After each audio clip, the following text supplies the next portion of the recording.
A monumental diplomatic moment for the Syrian regime.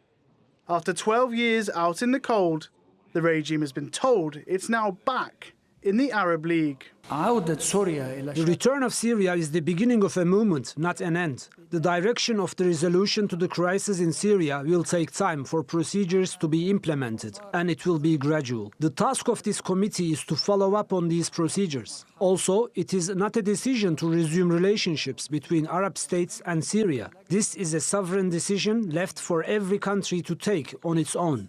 Damascus's efforts to rejoin the bloc had gained momentum in recent months. After a meeting in Jordan last week, foreign ministers from Saudi Arabia, Egypt and Iraq expressed their willingness to allow the country to rejoin. The regime was expelled from the group in 2011 after a brutal crackdown on protesters, which led to the Syria war.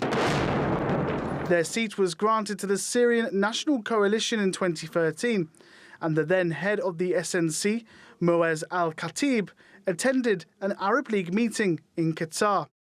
The Syrian National Coalition's attendance at the meeting in Qatar was a milestone for the opposition group. It was the first time they had been recognised as the legitimate representatives of the Syrian people.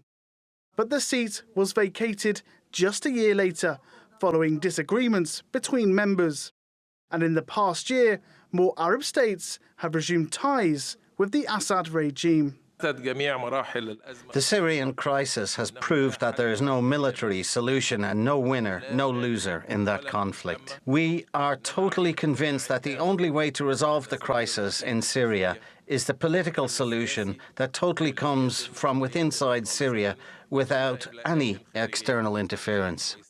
But not everyone is on board with the idea. Countries like Qatar are opposed to the regime's return, saying a political solution to the war needs to be in place first. But the majority of Arab states say that after 12 years of devastating conflict, a new approach is needed to solve the crisis. Daniel Padwick, TRT World.